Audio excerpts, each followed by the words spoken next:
Local sports on Jacksonville Sports Station 1010XL 92.5 FM. This is the home of the Jacksonville Jaguars. WJXL AM Jacksonville Beach. WJXL FM Jacksonville Beach. Helmets and Heels, built by Dreamfinders Homes, is presented by Underwood Jewelers and American Window Products on 1010XL. Now your hosts, Lauren Brooks, Donna Murphy, and Blythe Brumley. Ladies, we have a lot to get to tonight. But first I have to know, how are you doing with this newly and freshly delivered food? I'm about to get into it because you can't let hot French toast just sit there. Go to waste. That's Ooh, dang, that looks good. Thank you so much, Stan. Yes, we appreciate our presence. All right, so Blythe, you were listening to Dan Patrick yesterday, and he said something that I will call controversial. Maybe some people would say, oh, it's absolutely happening that the Jaguars are eventually moving to London, but I will say that what Dan Patrick said was controversial. Before I get your reaction, let's listen to the man himself and the source that told him about the Jaguars playing extra games in London. See, we offend people all the time. McLovin goes, every time you talk about Jacksonville, people rough you up on Twitter, and I go, yeah, okay. But I'm just honest with Jacksonville. I don't have any negative, thoughts to them. I think they have a great team. I don't think that team is there for the long haul. Or what I found out is they want to play 4 games in Jacksonville and 4 games in London. Like, that's going to be their home schedule here coming up in the next couple of years. So it's not that it'll be tougher to do that. If Jacksonville would go to the Super Bowl, I wonder if this owner, Shad Khan, would go, yep, I still want to play 4 games in London and 4 games at home. I think that'd be tough for that fan base. But I don't have anything against Jacksonville. So 4 and 4 competitively, though, that means that 4 teams have to travel out to see them in London, and they have to go back and forth. Would that mess up the competitive balance of where they are? I don't know. I was just told that Jacksonville, that's where this source said he thinks they're going to end up, is they're going to have 4 games in London, 4 games at home in the next couple of years. I really don't have a problem with that. I feel like that's a great solution to expand the game. Well, I'd rather have that than have a team over there in London. It's not fair to Jacksonville that they've waited for something. Now you have something, and then all of a sudden you're going to go, hey, you know what? Let's export this to London and spend 4 games over there. So I don't know if I'm going to get beat up on Twitter for suggesting this, but this is what my source told me. Now, do you want to see the tweets you get off of this? No, I do not. Okay. But it's okay. It's all right. Yeah, so that was Dan Patrick and one of his Danettes, McLovin, who I give 0 credit to. And when Dan Patrick, by the way, says things like, I have nothing against Jacksonville, but, I'm just going to go on one source that tells me something about the team moving 4 home games to London. He says I have a big problem with that. The source thinks this would happen. It infuriates me to listen to that audio. That's the first time I've heard it. I don't listen to national shows about the team that I consider 1010XL to cover way better than anyone else. However, Blythe, you don't agree with that? No, it's just Dan Patrick is one of the most, he's one of the most, if not the most respected men in all of sports broadcasting, in all of sports media, and I think in sports media history. So when he says something like that, he's not saying something sensational. He's saying something that he's reporting from a source. And to me, don't you agree that he didn't say it in a I'm breaking news fashion? He kind of said it in a almost like a, well, Twitter, that's a sound clip. Jaguars Twitter is, okay, so did he present it differently the whole Of course. As okay. any sound clip is, you're only taking a part of a sound clip. So when you don't hear the full context, which is, I've heard some news outside of Jacksonville that this is what's happening in X, Y, and Z, and then he goes into the whole spiel that we just heard. But Dan Patrick is not one of those guys that sort of looks for clickbait, that sort of looks for sensationalized news. He's a highly respected sports journalist, and he's been in broadcasting for like 30 years. Sure. So when he says something, I listen. Yeah, and I'm not saying that he's not well respected and that I don't respect him. I'm just saying when it comes to news surrounding this team, I know so many people that have better relationships with the general manager, with the owner, with the coaches than Dan Patrick does. So I feel like if something's going to get out, it's probably going to go through one of those sources. It never breaks locally, ever. Ian Rappaport and Adam Scheffler break news because these players and team officials and sources within teams, they go through their agents, and then their agents go through the top 2 guys. They never go through local media. That's player and contract stuff, and also news within the team. Stuff. I mean, this is. I'm not going to. I know Dan Patrick has probably the most credibility as far as anybody is concerned. In a game where, or in a day and age where a lot of sports media broadcasts, especially national shows, it's a game of who can shout the loudest and who can shout over each other and have the most sensationalized news. Dan Patrick has never been that. I've been a listener of his for like 10 plus years. He's never been that type, even when that shift is made that way. So when he breaks news like this, I think that it's credible. And I don't know if it's going to happen. He has one source, and he's obviously is not going to reveal the source because that's the name of the game. But I do think that it's something that the Jaguars have flirted with continuing to play one game in London every single year. It makes a smart, actually, business decision. I'm not happy about it as a fan, as a season ticket holder, but I mean, a lot of these moves, a lot of these changes are made for business reasons, and the NFL is a business. We talked just last week about how the NFL is switching to mobile tickets instead of printed tickets, and that's a business move. This is a business move too. If they move 4 games over there, are you just, well, I give up then?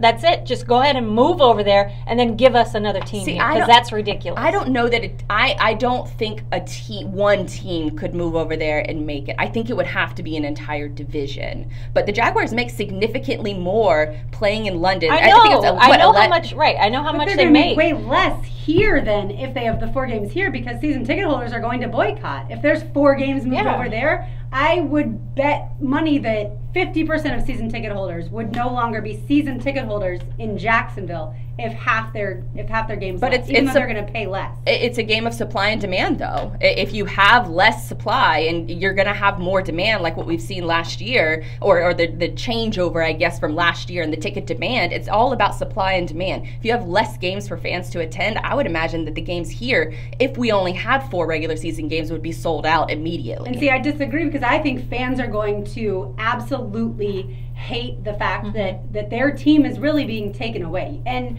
the other thing, I don't know that London and the UK are ready for one team to play that many games there. I think because they have had a mix, yes, the games have been well attended, but I don't know that if this team goes over there for 4 games, that people are still going to be packing the seats. Yes, are the Jaguars, have they moved up as far as like a team that the fans over there love? Sure. They used to be like the last in the entire NFL, and they've moved up significantly. But I don't think that now all of a sudden you're going to get 4 games with 100,000 seats or capacity stadium filled. Well, they're already playing 4 games over there, and it's just with 4 different teams. So I would imagine if this would work, it would have to be a split time like this and have 4 different opponents. You couldn't play, say the Titans twice over there or something like that. It would have to be 4 different opponents. But the Jaguars' revenue, I think it was during the State of the Franchise, T-Wig said this earlier on Midday Chalk, that 11% of the team's overall revenue is because of London. That's 1 game over there. I get it. And that's awesome. They make a ton of money. But why? Why would you take 4 games over there? Business. You just said it's money. Then I would say get out and give us another team. Because I don't want just 4 games here. I want a whole damn season. Well, I want an actual team. Yeah, another team wouldn't come here. They would either leave, they would do the 4 games over there, and then they would wash my hands then. Well, that's what I would do. The hard part for, Dan Patrick did say one thing that I agree with, and that's that the Jaguars, I think, either make it to the Super Bowl or win the Super Bowl. He said win. But I think even if the Jaguars make the Super Bowl this year, which they were obviously so close to doing last season, that then you're talking about a team that cannot, and an owner that cannot pull. And I'm not going to nearly suggest that I think Shad Khan wants this.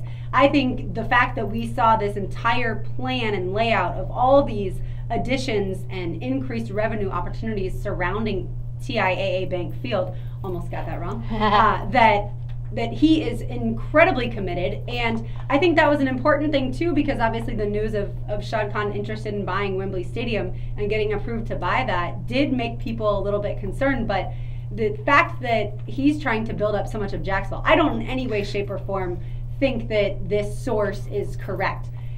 Obviously, I have not talked to anyone who has ever said this, nor have anyone that I've ever heard on this station say it, and those are the people locally that I choose or tend to believe. But either way, I think the logistics of it are an absolute nightmare. I think you're going to have players who will now refuse to play for if it is Jacksonville or if it's any other team, refuse to play for a team that's going to play 4 games in London. I don't know that they have a choice. I mean, it's an the free NFL. Agents have a choice. It's an NFL contract, and if right, a team's going to pay you, may avoid going to a team like that. And then you're talking about you can't win. Mm-hmm. Then you're talking about a bad product in London, and I don't know that you're necessarily going to have as much business profit then as you are right now. The Jaguars have arguably been successful every single year that they've gone to London. And financially, sure. But also on the field as well.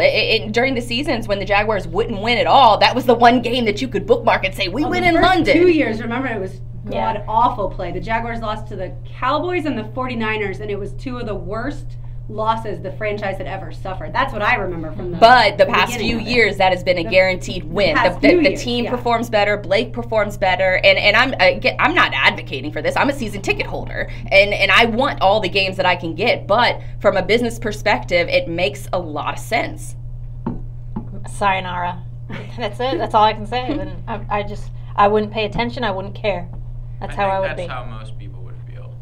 Well, I think people would be. If you want to give up half your home games, then you're telling me that your money, your wallet, is more important than this fan base. That's what you're telling me. The Rams probably said this too. Fans of the Rams. Kroenke, nobody likes the Chargers, the Raiders. There have been a lot of teams in the NFL to move. A lot of teams, and they all move for money.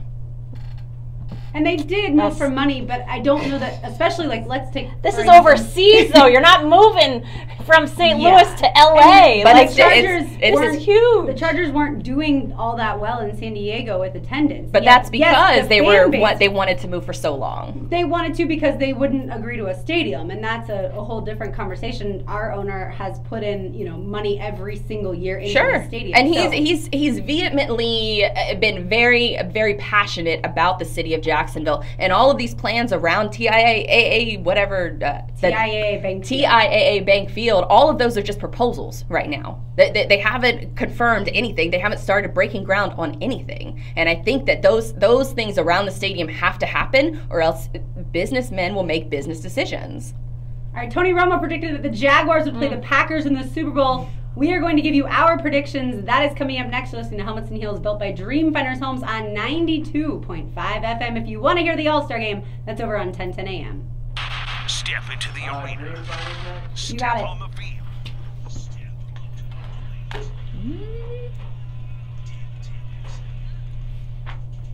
Dreamfinders Homes' grand opening in Shearwater is giving you a chance to win grand prizes. Lauren Brooks here. Register to win your choice of prizes like a 50-inch smart TV or 2 club seats to the Jaguars-Patriots game. You know that ticket's sold out. Realtors and Dreamfinders fans alike, all you have to do is visit their grand opening of the Willow Model in Shearwater community. Prize registration is now only through August 31st. Visit Shearwater today for your chance to win grand prizes at Dreamfinders Homes Willow Model.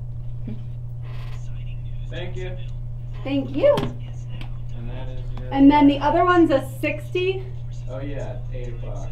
8 o'clock? Okay, you got it. I am ready whenever 8 o'clock comes around.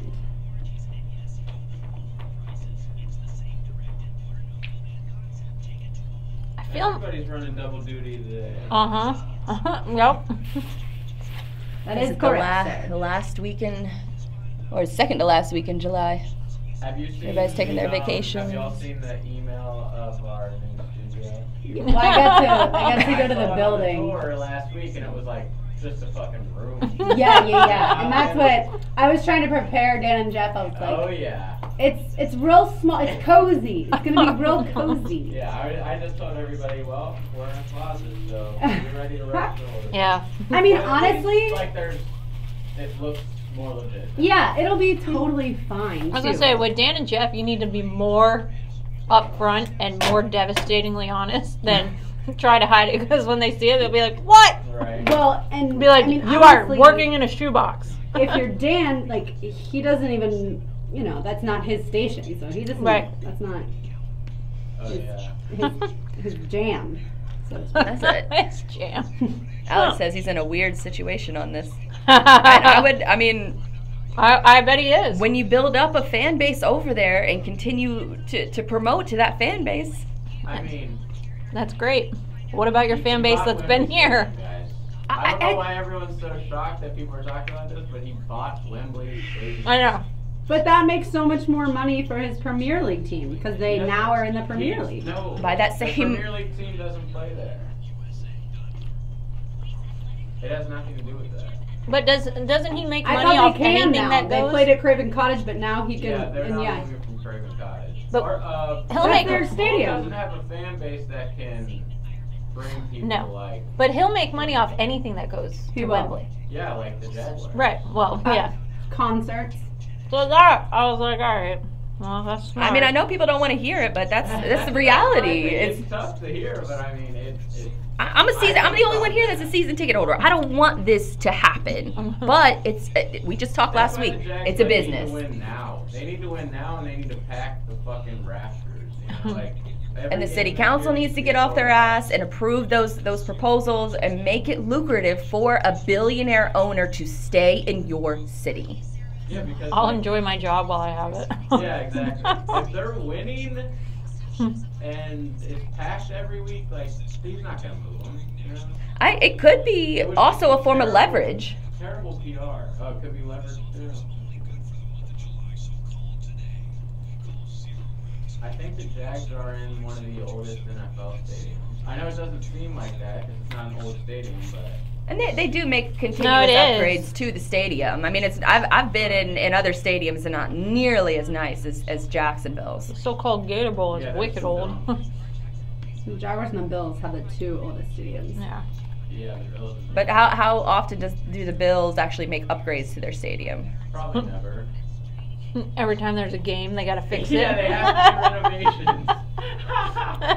It's trashed every they game. have to put out multiple fires. How's your French toast? Delicious. Good. I wouldn't think that French toast to go would be so good, but I didn't even think they were open this late. I didn't know that either. I'm sure Diner serves dinner, don't they? Do they? Maybe. I know I they thought serve they lunch. only served lunch. I know the one on beach or at the beach is not open past like 2 o'clock. And these are some really old French toast. That's the one by my house. You know you have a hell of a business when you don't have to stay open past 2 p.m. Right. There's several like that. Look at him. Maple Street, Isn't that First Watch like that too? First Watch. Have you eaten there yet? 'Cause I haven't. First Watch? Yeah. Is it good? It's good. I mean, it's a chain spot, so Yeah. I mean, it's hard to mess up breakfast food. True.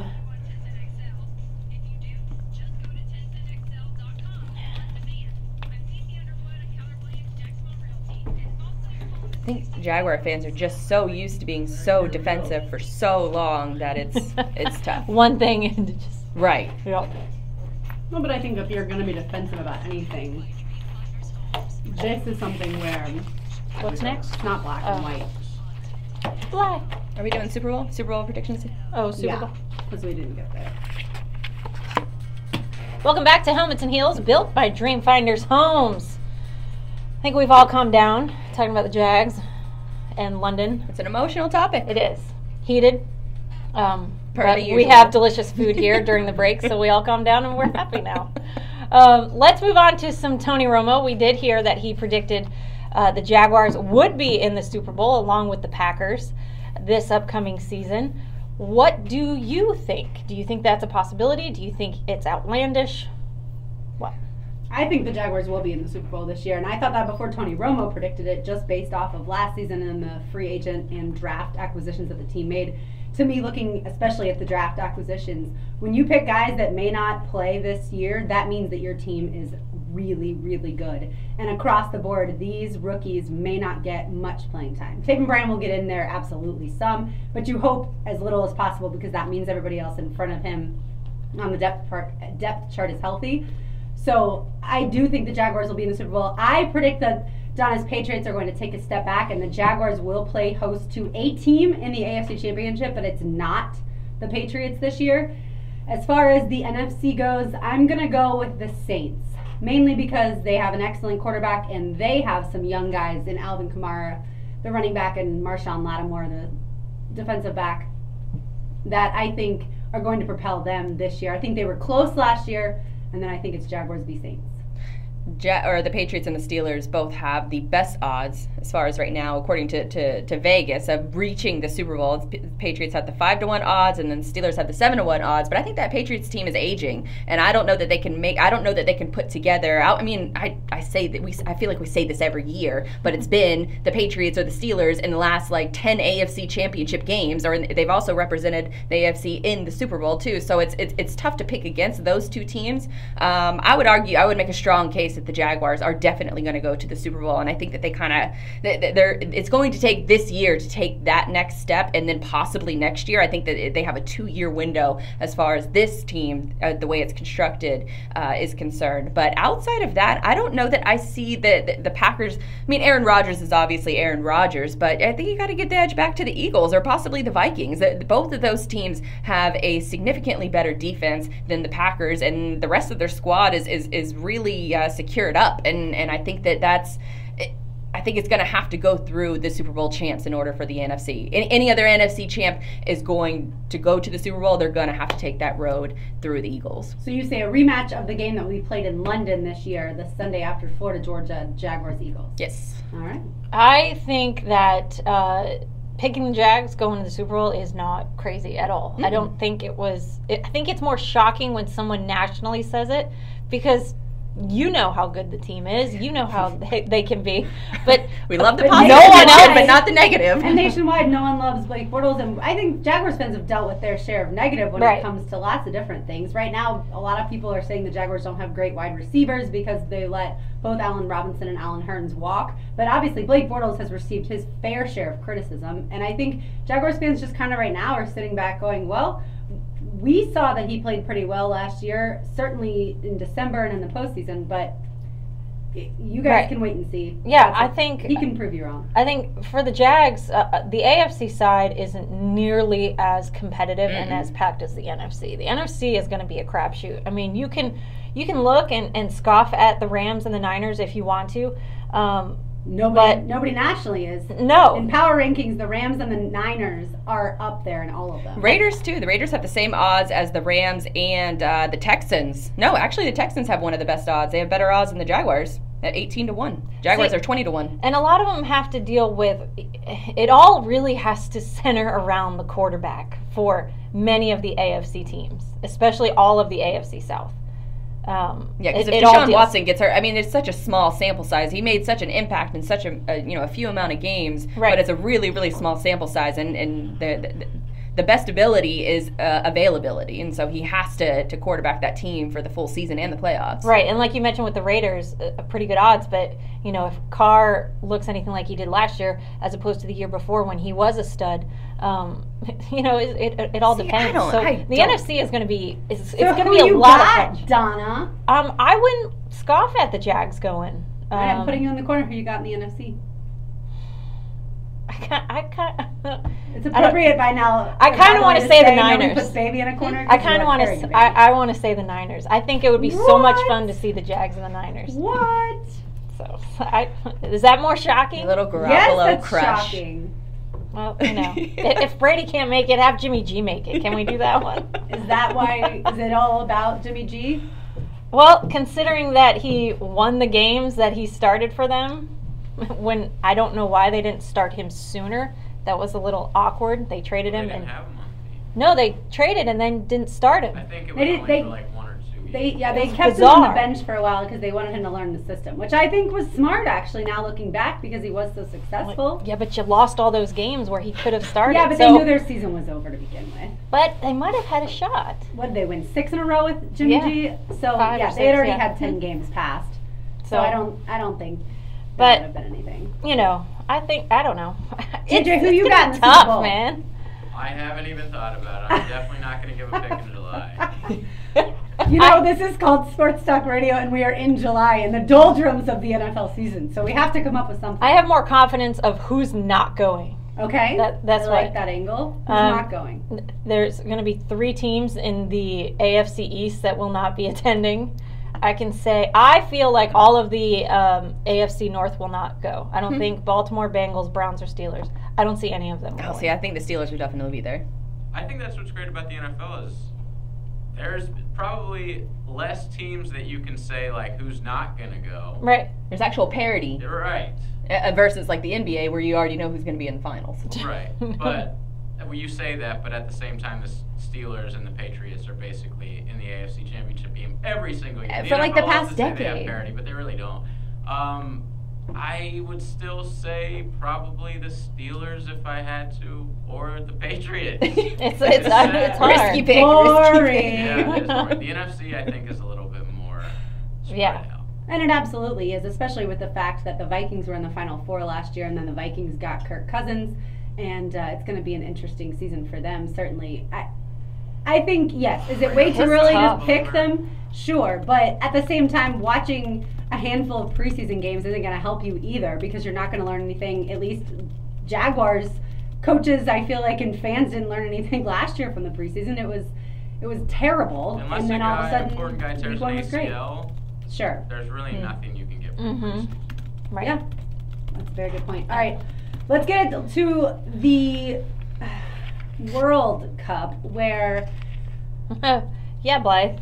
What is this about? Wait. Oh, the FIFA. FIFA decided not to show attractive women, calling it sexist. Well, no. FIFA wanted, they apparently, JJ and I talked about this earlier, but they wanted to, they were advising the camera crew and the broadcast to not show attractive women in the stands because they wanted to curb sexism. But JJ had a theory that it was because the next World Cup Well, it's is not a theory, it's just a fact. Well, they're going It's the fact to. that FIFA and Qatar made a deal to where they're the host of the next World Cup, and we kind of know Qatar, their sort of outlook on the way women should dress is different from us here in the West. So they were promised by FIFA that we're going to show you that during the last game, the final, we're not going to do what we've been doing for years and show all these hot women in the crowd.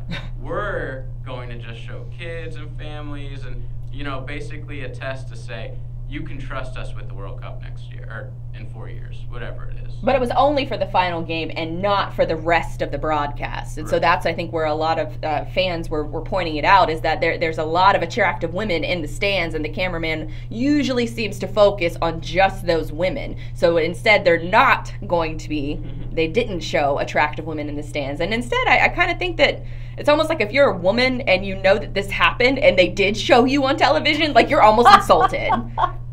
Like imagine them saying, imagine hearing this rule. More women than anything else. I would think they tend to stick to the kids and then husband and wife together versus finding like the groups of women going together. See, and what's wrong with groups of women TV, going to the right? games? I think TV broadcasts were showing the women because they're at all times sports are trying to say we have more women than ever before, right? Because if you get more women, lo and behold, you have more viewers, you have more dollars spent, and the whole thing improves when you have more women, because then you're getting everything as far as more TV dollars, because you can now sell not just advertisers for men, but advertisers for women. It's just like sports talk radio, being able to say, look, not only do we have female listeners, but we have a ton of female listeners, right? Like, that's the whole point of the TV broadcast, showing these women in there.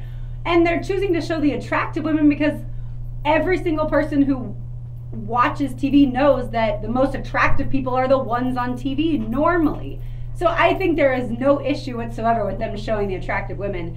And the fact that they came out and said it was sexism not to show them, I think is almost reverse To sexism. curb sexism is their excuse that they use. Dumb. I'm going off with Blythe said. Like, can you imagine that conversation? Hey, we saw you on TV. Wait, they only showed the ugly one. Thanks, I think. I knew I'd eaten too much here in Russia, or drank too much here in Russia. Dang. Thank you. I mean, if Qatar really was able to weigh in on that for the final game, maybe. I watched that whole game, but I honestly didn't pay attention to the crowd shots. The game was pretty fascinating, being 4-2. So I was watching the game itself. Oh, I did. When I heard about the deal that was going on before the game, I was like, every single crowd shot, I'm dissecting it. I'm writing it down. So what'd you end up with? My hypothesis that they basically showed no women. At the very end, there was one shot of a single woman. I was like, oh my God, she's got to feel horrible if she knows about this. But mostly it was children. They did the children route and the families route, which I guess is smart. Yeah, I mean, But you can never go wrong with that part either. I think it. Just show all fans. Here's just the other all thing, fans. It's fine. That I think when you watch the World Cup, all right, you've got teams like Brazil and Argentina. And Colombia, right, and Sweden, Mexico, and Sweden, right? Like gorgeous I'm going women, down, yeah. and Denmark. These are women who are attractive naturally, so it's not like the broadcasters have to even look that hard either. No knock against American women. I'm not saying that. I'm just saying that Brazilian women typically are probably more attractive than most women on earth. So if a broadcaster scans the crowd, he's probably finding a very attractive woman. And that's a good thing. And don't they do this in college football broadcasts too? Oh, and there's a guy like Mullen Musburger was in the booth. Cubs, that if you watch any game on the Cubs broadcast, they have a guy whose sole job, especially afternoon games, is to find those hotties in the outfield, man. And I think that's fine because you're trying to pick up a new demographic. You're trying to show other 22-year-olds that 22-year-old chicks go to the game. I think that's great. You're trying to grow your fan base. I get the fact that you're trying to find attractive people, but I think you're going to get yourself into trouble if you're only showing attractive women instead of just a majority of fans. Because like the stadiums they're actually building in Qatar, like you said earlier, like built with slave labor. Right. And there was an average of 2 people a day dying to construct this stadium, and this is what they were worried about was having women that are too attractive on television broadcasts. One more thing, though, about this whole showing the women. Okay, if you watch the World Cup, what do people do at the World Cup? They chant, and when a goal is scored, what do? Jump up and down. You're probably trying to find an attractive woman who's jumping up and down versus someone else, because they sometimes would pan to like overweight men jumping up and down, and I'm sorry, but that's not as attractive as the great in-shape female jumping up and down. And this is from a chick. I'm not even a guy, and I can recognize this. So I'm just saying, I think it makes perfect sense that that's what they were looking for. They're trying to broaden their horizons when it comes to the fan. Just show all fans. And also, yes, that's all you have to do. Some people are sexist, and that's fine. All right, when we come back, we're going to get it to SEC Media Days.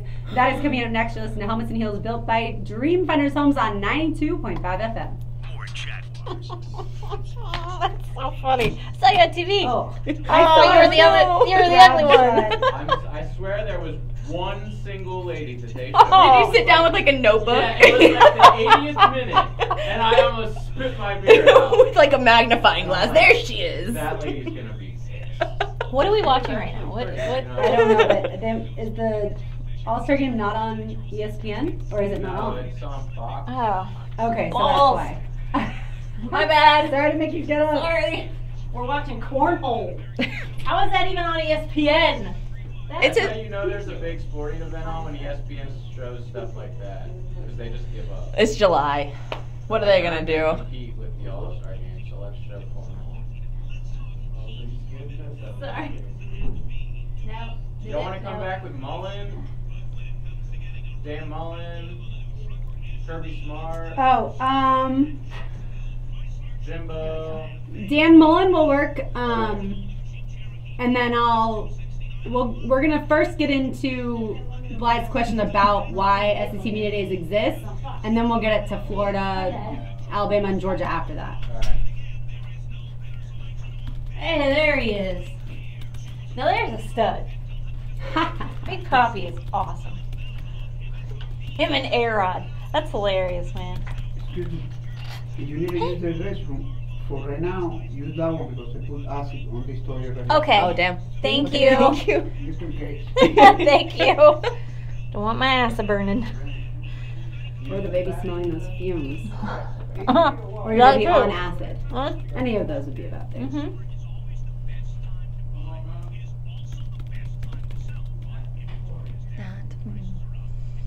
I hated him as a player, but damn, he's good as a A-Rod? broadcaster. Yeah, he is.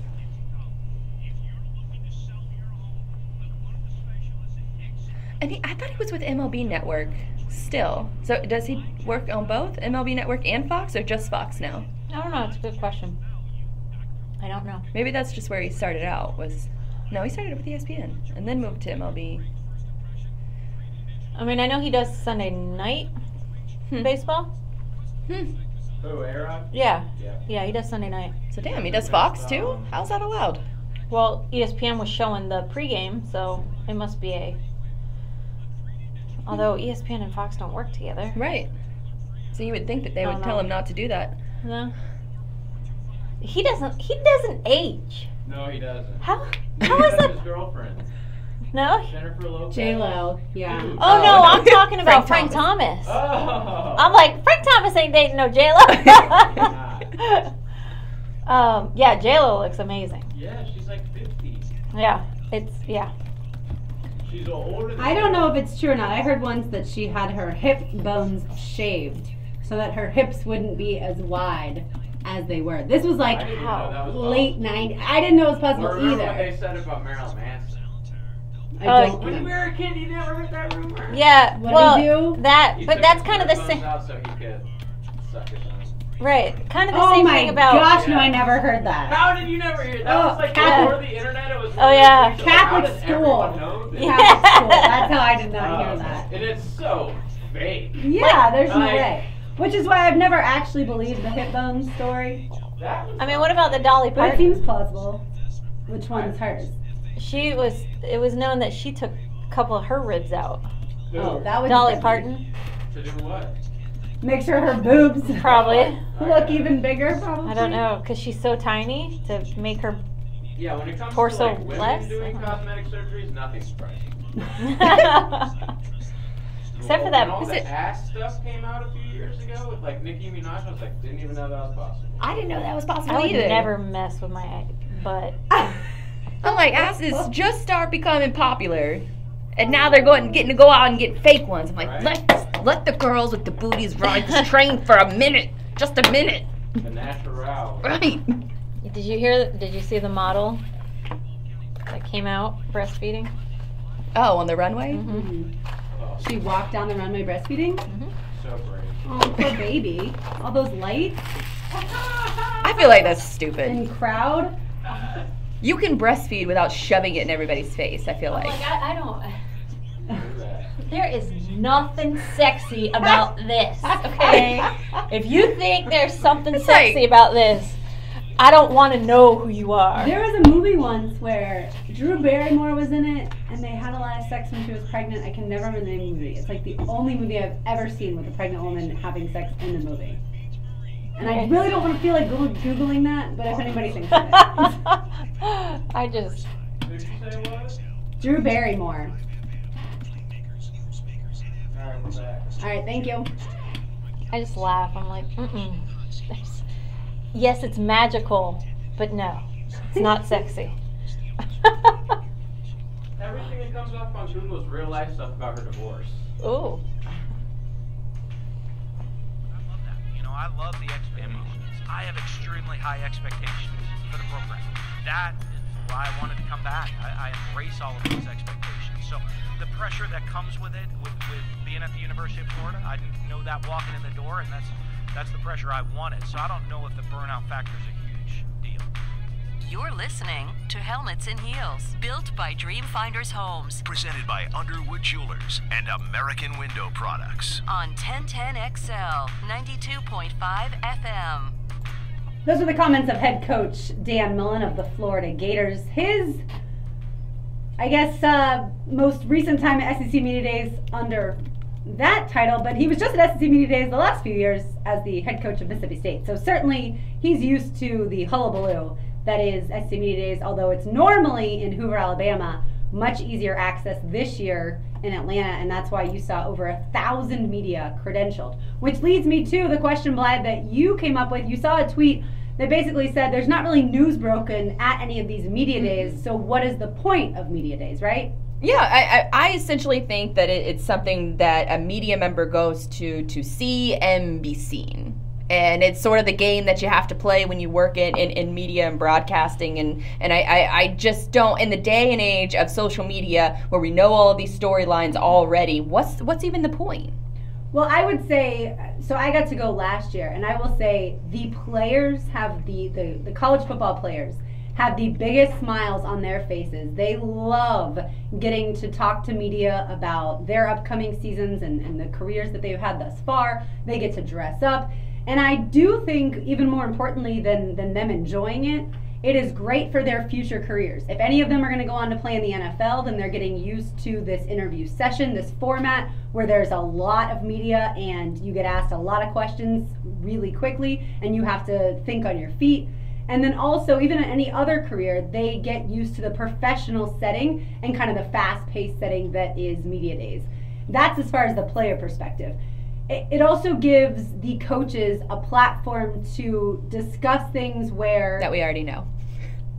Some of it, sure, but like for LSU fans, they may not have known that Ed Orgeron, the head coach, decided to go to the spread offense this year, and he announced that yesterday. So if you are a die-hard Tigers fan, and all of a sudden your coach is telling you you're going to run a completely different offense, then all of a sudden you may be way more excited, especially now that you have a transfer quarterback, a grad transfer in Joe Burrows from Ohio State. So while there's maybe not news broken of the sort that we're so used to being even casually put out on Twitter day to day, there is still some stuff that goes on. And very little. But it's mainly for the fans. That's the most important part of all this.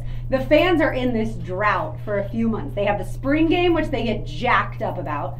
And then there's absolutely nothing that comes out unless it's Jacob Fromm, the Georgia quarterback, hooks himself while fishing in his non-throwing hand, or breaks his non-throwing hand while out on the lake in a boating incident. And that's all they get are those random stories. This is an opportunity for them to hear from their head coach, hear from their players, and especially you're looking at right now several coaches in the SEC which are brand new. So you've got fans who have barely heard from them. Is this the first time that the fans are hearing from them? And then I would follow that up. They have their introductory press conference when they get hired, but they don't. Those answers are, I don't know the roster yet. I don't know the team personnel. I gotta hire coaches. I gotta hit the recruiting trail. That's just a complete introduction. This is, I have had the past 7 or 8 months with these players. This is who I like. This is what we're working on. These are the advancements we've made. Now, whether you choose to believe them, here or there. It's all the coaches but as speak. A fan, you're excited. And I mean, there was one of the Florida players today, CeCe Jefferson, said the offense is so much better at this point in the season than last year. Like, there are actual weapons on offense, whereas last year there were none. And whether that's coaching, whether that's the players, it's a mixture. But that does give a Florida fan who has been in a 10-year drought excitement and hope in the middle of a time when there is nothing going on, and that's all they want to be given is excitement and hope. Well, Franchi and Martineau did a great job, and they always do every year. Yeah, this is Martineau's first time at SEC Media Days. He's doing a great job. Yeah. And Frank, of course, goes every year. When they were talking to, it's Martavius Ivey, is that correct? Martez Ivey. Martez Ivey. Martavius Bryant, yeah. Right? Martez Ivey. The offensive tackle. And they asked him, all right, well, you have 3 quarterbacks in the system. Give us a description. What are their strengths? And I only know a little bit of what we talk about here and of what Lauren talks about, and so I learned each 3, and I was intrigued. I actually paid attention. I don't pay attention to college football at all. And I don't. Florida's not your team, yeah. No, but I know. Are they ever going to go to Conference USA? Is there? Do they even have a media day for Marshall? I think the more exciting part in general when you hear about media days is that football is close. See, right. I think that in a day and age of stuff like this, where you have social media and teams have their own PR departments and they release all the news through their own internal PR departments, I think that the 99% of the things that you hear on a technical, media day, and this goes for all sports, on the stuff that you're going to hear on a media day is not breaking news, and it's stuff that you have already heard. And so that's what makes me question, when you've done something for so long, why do it in an age where you can have social media and I can see everything that I want to know about my team on a feed, versus if I own, maybe, I don't know, a station out in California. Am I sending, a broadcast team out to these media days? Well, who's asking the questions then if it's just on social media and there's no journalists or reporters there? Who are asking the coaches the kind of the hard-hitting questions, so to speak? Yeah, but a lot of these guys aren't asking hard-hitting questions. Well, Jimbo Fisher, it was like, why did you leave FSU? I mean, he was immediately, it was he was going to be asked that. Sure, but I mean, that's a question where it takes an actual answer. You can't just say, oh, well, we're excited about the season. Like, he had to actually answer that. So if it's just being broadcast on social media, then you don't have anyone asking questions. And if it's the internal PR departments, he's never going to get a question like that. That would be my first challenge to it. But the other thing is also, relationships. Whether you're the coaches, you're the players, you're the media, you're building relationships. It's just like when someone who, glad you're in logistics. If there's a big logistics conference, you want to go to that and not just watch on social media per se, because you want to meet the people who are kind of the titans of the industry, or you maybe just want to meet contacts. So it's a see and be seen. But that's not just see and be seen. That's forming relationships for the future. You may, last year, for instance, I got to talk to Laura Rutledge. I thought that was a fantastic window into what a national sideline reporter for not just football, but gymnastics and college baseball, and maybe potentially she'll do more in the future. But I thought it was a fantastic insight into how she manages all of that. And, oh, by the way, she's married to a professional baseball player. Networking, my friends. Yeah, and networking, I think, can be more than... But that's my point. It's more for the media than it is for necessarily... But the coaches, I think, also form relationships. I mean, let's say Kirby Smart is brand new to Georgia last year, right? I mean, he's never met let's say the maybe not the station in Athens, he's probably talked to them, but some other stations in Atlanta, and this is his first time to interact with them.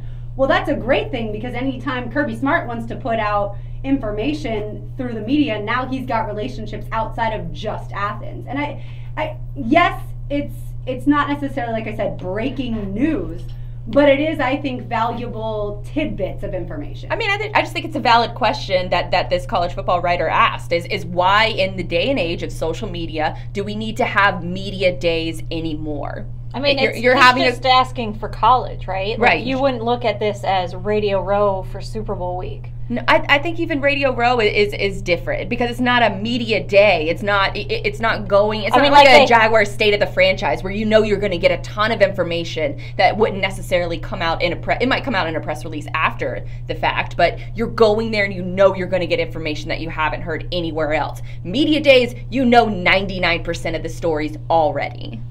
I don't know. I learned, and I don't pay attention, so I enjoyed it. Maybe it was just this year. And that's what I think it's more just, I think from a fan perspective, it's just more exciting because football season is getting closer. But you're not learning anything new from these days. USA's Media Days is tomorrow. Oh, thanks one day. Next year, Marshall gets one. Get up there. Good job, JJ. Well, things we did not learn today, and you weren't going to. Florida head coach Dan Mullen asked about the quarterbacks. He was not going to tell you who was going to be a starting quarterback, nor would any head coach at this point in the season. Mm-hmm. He's got to get a little closer to the season starting. But both Florida, or all three, Florida, Georgia, and Alabama, all have quarterback competitions. I'll put it like that. I'm not going to say quarterback controversies, because that would be a little bit too strong of a word. Florida absolutely has a quarterback controversy. The other two, maybe not so much controversy as it is competition. But I'll start with Florida. My alma mater. Felipe Franks was the starter last year. I will tell you that Felipe Franks did not understand the offense. I'm not going to put the blame on Felipe Franks and tell you that he's an idiot. I don't know enough to know that. I will just tell you that Felipe Franks multiple times did not make the correct decision in the situation. He was sacked for a loss a ton of times instead of just throwing the ball out. Mm-hmm. He didn't run at times when he had clear lanes open. And maybe that's, again, the coaching staff not telling him to run. Either way, last year he had 9 touchdown passes and 8 interceptions. He started some games, he was yanked from some games, and he didn't start other games. He was a bit of a disaster at the quarterback position. Part of that could be on Jim McElwain. Then you've got Kyle Trask. He's a big-armed, pro-style quarterback who did not look good at all in the spring game 2 years ago, the orange and blue game. This year looked a little bit more comfortable. Well, he was a freshman last year, right? Last year, he's a redshirt sophomore now. He and Felipe Franks are both redshirt sophomores. So he's a redshirt freshman last year. So he had a season underneath him, but he got hurt earlier in his career. So he really didn't. He's never been comfortable in his shoes, I'll say. I don't know about comfortable in the offense. We haven't seen enough to know in a game. Then you've got the freshman, Emory Jones. He's the only guy that's going to be able to run Dan Mullen's spread offense the way that he wants him to. He's a dual threat quarterback. But he's a bit undersized, and he, again, is a true freshman. So of those 3 options, none of them Sterling. And by the way, we didn't get to see a lot of Emory Jones in the spring game. So of those 3 options, who are y'all picking as the starter of the Florida Gators? Well, because I listened to the interview, I would go with Trask, because they said that he is a leader, especially in the huddle. He actually knows the playbook. unlike Felipe Franks, who doesn't seem to actually have the football mentality. And he does, and the plus side, he does have that big arm. So I would pick Kyle Trask. And that's actually who former Gators wide receiver Chris Doering, who joined Frank yesterday, said he thinks Trask will be the starter. Yeah. And who do you think, Lauren? I mean, obviously you're the expert on Florida, so I think that your opinion would be more valid than the rest of us. Who do I think will start? I don't know who will start. I think Emory Jones at some point in the season will become the eventual starter. I just don't know when Dan Mullen's willing to put a freshman in that situation. But the one positive for Felipe Franks would be the fact that this offensive system is less complicated than last year's. I just, after watching him last season, I don't have a lot of faith in him yet, but I hope that I'm proven wrong. You did see him make some great runs in both a couple games last year and then in the spring game, but I still have not seen anything out of the three of them that says this is the definitive starter. All along, I've just kind of hoped Emory Jones would be it because that would be the future of the program. But yeah, who are you going to pick? I honestly have no clue. I'm not a Florida fan, so that's not something I'm following super closely until it gets closer to the season. I mean, Trask is a big boy.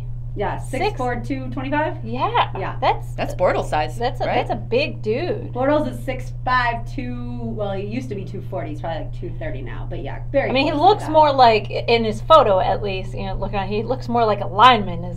I was surprised when the photo popped up. Yeah, and that's, I think, sometimes you can fall into that trap and think, oh, well, that guy looks like he should be the starting quarterback, but like Blaine Gabbert, he looked like, great passer in practice and looked like the prototypical quarterback, but doesn't always work out. All right, let's get it to Alabama.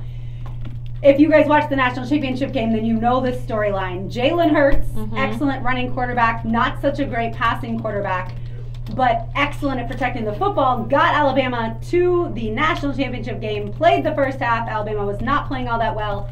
Nick Saban looks to the bench, takes the freshman off the bench, Tua Tagovailoa. Nice job. Thank you. I've practiced a lot. And then Tua had played limited playing time throughout the season. He had 11 touchdowns to 2 interceptions, so also a really good ratio, but obviously not playing against as good of competition.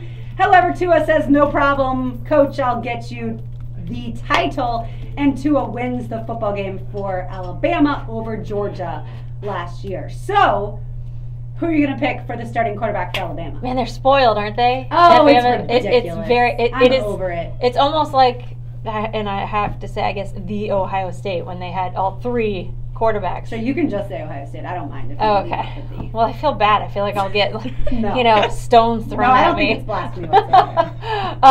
I would go with you would hate to push Jalen aside, but I would go with the young stud. I would go with Tua. And all bets are on Tua. You're asking somebody who doesn't know anything about Alabama quarterbacks. What kind of answer you want me to give you? You're listening to my descriptions and you're going with your gut. But we normally don't agree on a lot of things, so...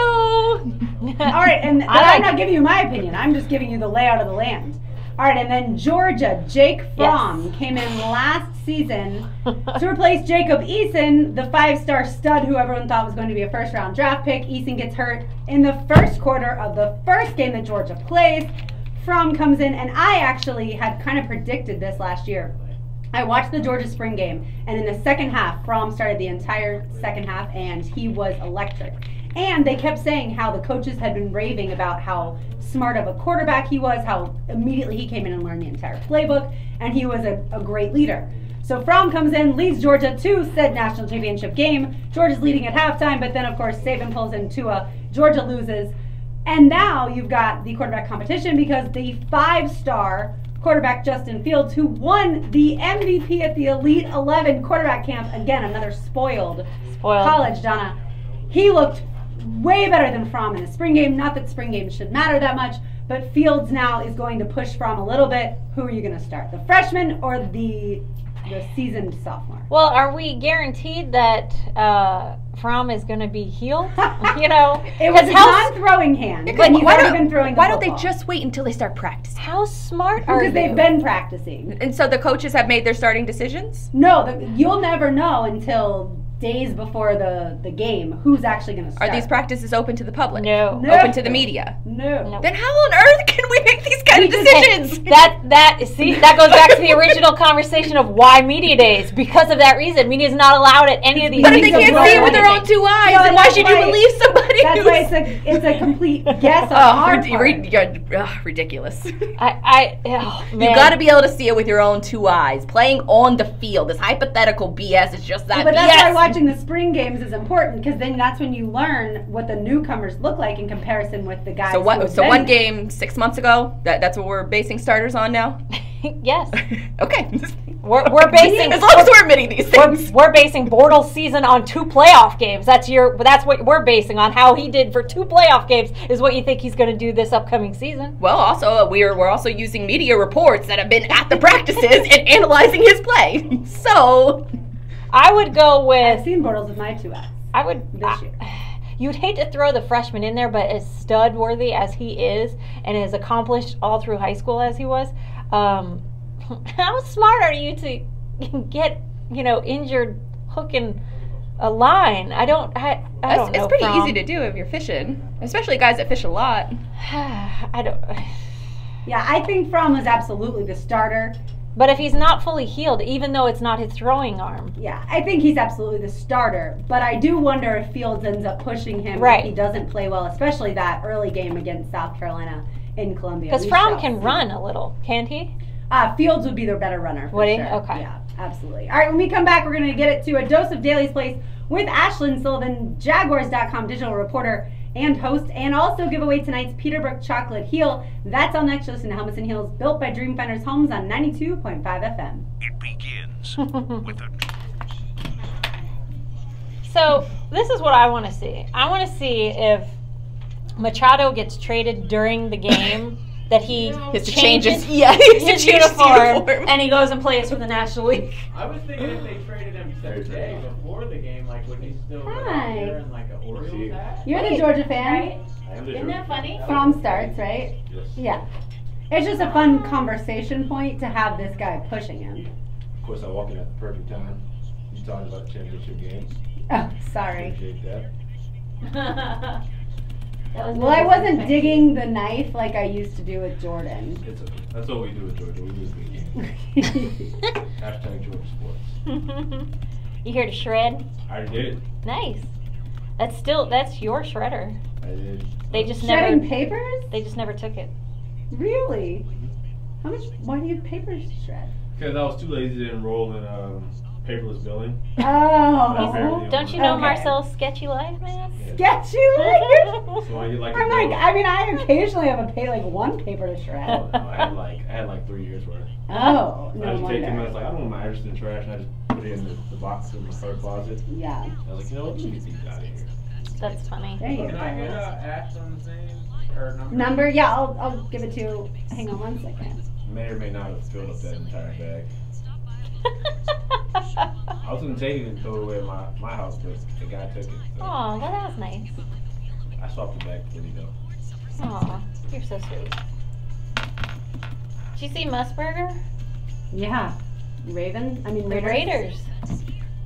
I have the Ravens on the brain. I don't know why. He's the Raiders radio guy? Yeah. Reportedly. Ooh, I like that. I like how they reported on PFT, because then it says he would begin working Raiders games this fall, and reports are their current play-by-play announcer has no idea this is happening. So that's why I'm not 100% sure. I know he moved to Vegas a couple years ago when he quit. Right. He got kind of tan. Did you have last weekend here, isn't it? Yeah, we leave on Friday actually. Okay. Have fun over there. I'm not going. I'll go for the show, but I don't have to do it. I get 2 weeks off. All the salespeople, they're like, Steve is like, oh, they're working from home. I go, they got the week off. Peace. They're not working. I actually work, with my new schedule, I work from home sometimes, and I work so much more than I ever used to, being in the studio. I love it. I would hate to just have to come to the office knowing you can do it at home, man. Yeah, I know. Yeah, Taylor's going to come in at night with Michelle. Oh, she is. Good. Ashlyn's number. I just emailed it to you. Oh, cool. Because I had it in my email, not my phone, so sorry. Now I got it forever. We got Mookie Betts leading off. Come on, You want to play Mookie. Daly's play song in the middle of the segment? Like, once we let her go, yes, please. And I can give you multiple bands if you need them. I got Jason Mraz. That's perfect. Thank you, sir. Do you think I can ask her when August tickets will open? Because you can't get your tickets for August yet. Sure. I think that's fine. I wonder, are you taking the trophy? That does not look like Tom at all. Do any bobbleheads really look like the person? Some do. I wonder, did they make them locally? He looks more like Brent Westbrook than Tom Cole. This is not okay. He must not have seen this. I'm sure he's seen it. He's been here. That's not okay. He should sue. That's good. I can't have Tom looking at me. Sorry, Tom. And he's smiling too. You know that's This is sauce. like Ronaldo's first bust. It's not him. Yep. Brutal. That was brutal.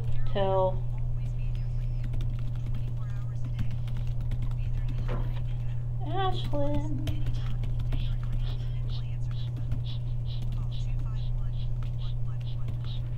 Yeah, 2 more days and then like 2 weeks off. Gotta keep reminding myself. 2 more days. Because I get so tired. Trying to hide this little child over here documenting my life. She She cannot hear you, is. too. Why? She's literally walking around with her tablet, videoing everything I do. That's awesome. Who is doing that? You're, Some child I found out. This is my dad. This is all the mail that he has to get rid of. That's I'm awesome. like, yo, Dude, her and JT say would, hi, Dad. her and JT would be like partners. But what in is crime. it going to? She has a tablet, Galaxy tab. Right, but I mean, what is it? I'm sure she's filming it too. Yeah. No, she's no, probably just no. recording it. Okay, so it's not a big deal. Nah, I disabled the Wi-Fi on it. That was a smart move, I'm gonna go. She's not allowed to use YouTube right now. Alright, here we No? go. Alright, thank you. You know how to put her on, right? Say that again? You know how to put her on air, right? On the phone? Yeah. Well, I can't reach the mouse, so I'm just Yes, making sure. I got you. Thank you. You lovely ladies have a wonderful rest of your evening. You too. Marcel.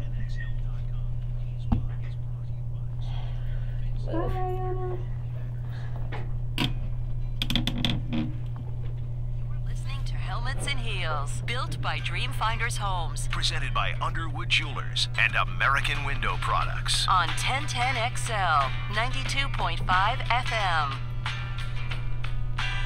The All-Star game is coming up tonight. That's on 10:10 a.m. We are live on 92.5 FM as we are joined by Ashlyn Sullivan, digital reporter and host for Jaguars.com. Hello, Ashlyn. How are you tonight?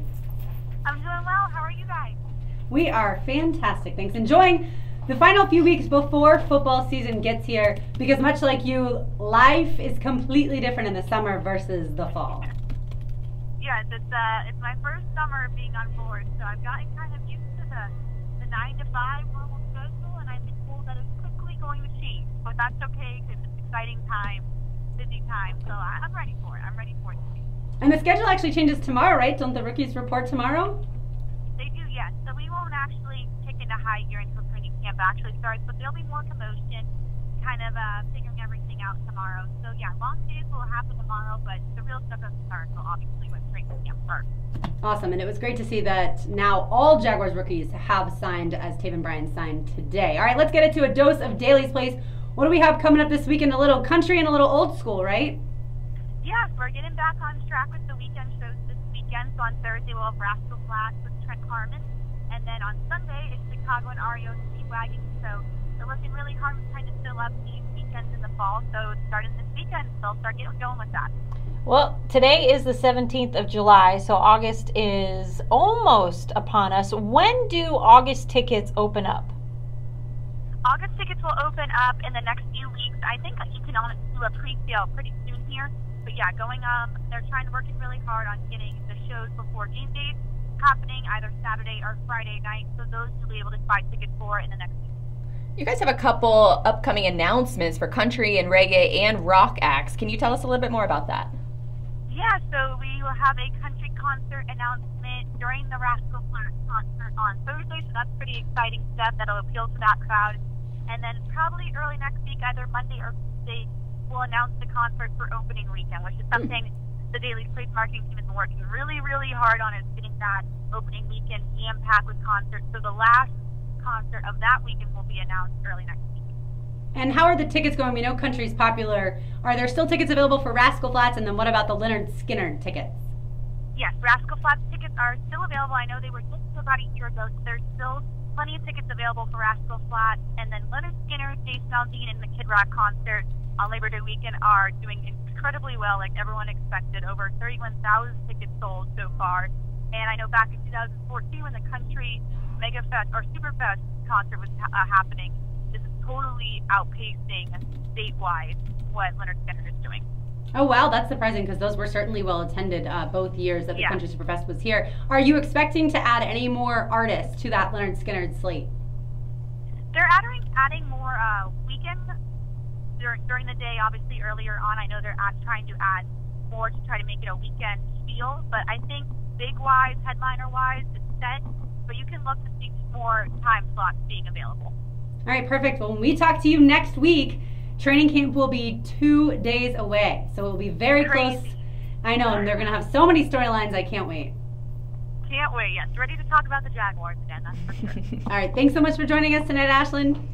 Of course. See you guys soon. Yep, we will talk to you next week and definitely see you at practice soon. Jaguars' first training camp practice is next Thursday. It's easy to remember for me because it's the day after my birthday. All right, time now for tonight. Someone to win the Peterbrook Chocolate Heel. JJ, take it away.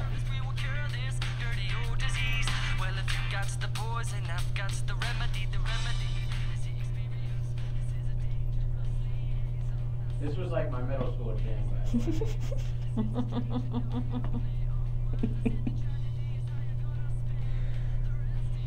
Well done. If you want to win tonight's Peterbrook Chocolate Heel, as usual, text into the 1010XL text line driven by Duval Ford, 641-1010.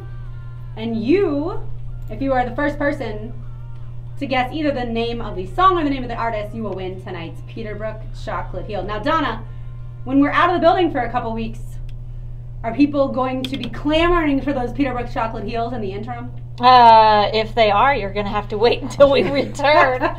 I know that you cannot pick up any prizes beginning this Friday, the 20th.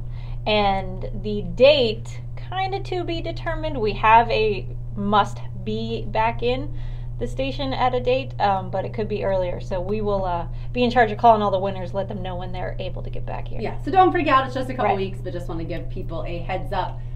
It'll be in time for preseason, I can tell you that. Yes, because we have preseason tickets that we have to give away. It's going to be crunch time, because right when we get back, it will be preseason upon us. Jimbo Fisher met with the media for the first time as Texas A&M's head coach yesterday, and I saw a lot of FSU Twitter go nuts, rightfully so. Even the FSU media, very unhappy with Jimbo Fisher and the fact of the way that he left FSU for Texas A&M. So it had me wondering, who is y'all's least favorite coach? Any sport, least favorite coach? Rex Ryan. Although he's not a coach anymore. You had to pick a current coach. Still, Rex Ryan. So used to be Rex Ryan. Still Rex Ryan. I don't care. Why though? Why do you hate him? Because he's Rex Ryan. Because he hated Belichick. That was his sole. He had no other purpose being a head coach other than to, all I want to do is beat the Patriots. So that was it. That's a good goal if you're, the Jets. Not if you did it like once. It's still a good goal. It just may not be a realistic, he was just a buffoon. Just a simple buffoon. All right. No one think of an active coach. I guess I should have clarified. I'll make you think about a live answer. Well, speaking of buffoons, I'm going to go with John Gruden. I cannot stand the guy. His broadcasting career is one of the most annoying in all of sports history. I think Monday Night Football was damn near unwatchable because of his quote unquote analysis. And the only reason that people, and I say people, I mean media, the only reason that media just thought he was their little darling is because he was rumored to be coming back to the NFL, and what good? He won a Super Bowl, yes, but he won with Tony Dungy's team, and he hasn't done anything in the league in 10 plus years. But the Raiders want to give him $100 million and the keys to the franchise for the foreseeable future, and I just think it's the most ridiculous thing that's going to just surely end in flames. And I don't get, while currently the Raiders have the same odds to go to the Super Bowl as the Jaguars. It's infuriating. The only time I've ever heard him say anything negative. Because you never hear him say, everything's great. That guy's great. Look at that guy. He's awesome. I love it. Grinders. The only time he said anything bad was when he came here to do that meet me at the 50 and Bortles couldn't answer one question. He's like, what? Why can't you tell me what play that is? Maybe Bortles didn't want to answer him, and that makes me like him even more. He just didn't want to give Gruden an answer to his dumb questions. Well, maybe it's a good thing that he's the head coach of a team that you don't want to be successful right now. So maybe it could end up working to the Jaguars' favor if Gruden. I mean, I don't really care either way. I just root for his failure. Outside of like John Calipari, I'm rooting for John Gruden's failure. I don't like John coaches named Calipari's John. in there as well. I will go with and this is something, you've got Florida fans on both sides of the fence on Urban Meyer. I will say Urban Meyer. Okay. And I understand what he did at Florida was fantastic. Won 2 national titles. I do appreciate those. However, he almost left. Then he did leave. He went to Ohio State, not the Ohio State, just Ohio State. And I root so incredibly hard against him, and yet he still wins a title. And he does it in the most absurd year where he loses the opener to Virginia Tech and then still finishes the season winning the national championship. It's frustrating because I kind of always felt like he was disconnected from the Gators fan base, and then he seemed to change his tune when he went to Columbus. And I know that his wife, Shelly, always carried a Buckeye in her pocket when she patrolled the sidelines, or was in the stands, I guess I should say, at Florida Game. She wasn't on the sidelines. I get that they had this connection to Ohio State and all that jazz, the horseshoe. However, I don't like how he left Florida, and I fully support Florida State fans who are so mad at Jimbo. And it's very similar. Jimbo only got the 1 title, but still, he had Florida State on the cusp of greatness, got him to the Final Four after the national title, and then spurned Florida State by going to a team that really has never been nearly as good at FSU. Like, I wonder how many Miami Dolphin fans out there would say Nick Saban is their least favorite because of how he left. Yeah, good like, question. Yeah, no, I would never leave. Bye the next day. What did CJ say? He doesn't really care. Oh. He used to be a Dolphins fan, though. Yeah. I see. That's the thing. I don't know Marino enough days. Dolphins fans to know. Not Saban days. Marino days. Okay. So here, active coach Pete Carroll. I can't stand that guy. And most people love Pete Carroll. I don't know most why. People who are not even Seahawks fans think Pete Carroll's great. I didn't like him when he was with New England, and then I don't like how he treated and left USC. I thought what he did was, I'm going to get in trouble. I'm going to get out of here. Bye. I'm not even going to stay in college. I'm just going to go to the NFL because that way I can't get in trouble. Yeah. And he just seems like a giant ass is what he does. He seems like that. See, he comes across as like the cool arrogant. coach. No, he comes across as arrogant. He comes across as the guy who thinks he's smarter than everybody else in the room. Yeah. Well, he was proven wrong by not running the ball with Marshawn Lynch That's an in the Super Bowl. That's a perfect example of why, he is that way. He thinks he's the smartest guy in the world. Even Bill Belichick, he thinks he's smarter than, his own players. It was terrible. Yep.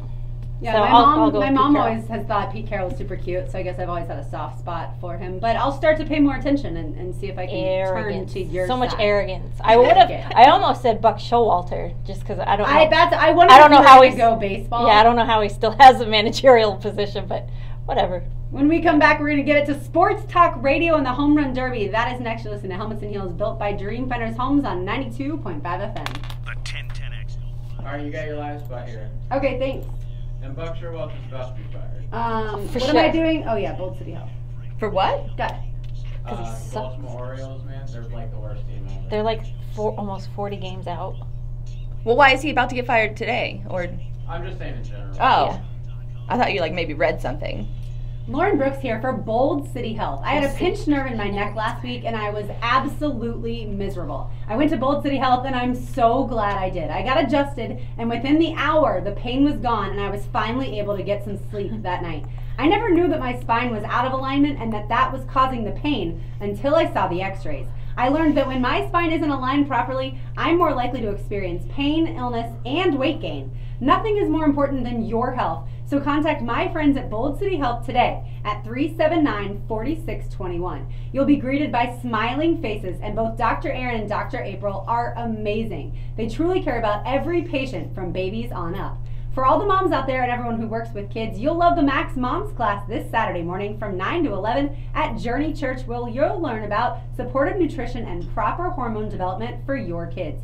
There are so many reasons to go see my friends at Bold City Health, so give them a call today at 379-4621 or head to boldcitychiropractic.com. Thank you. No, thank you. That was good. Oh, I thank you. I am always impressed by the 1 minute live read. So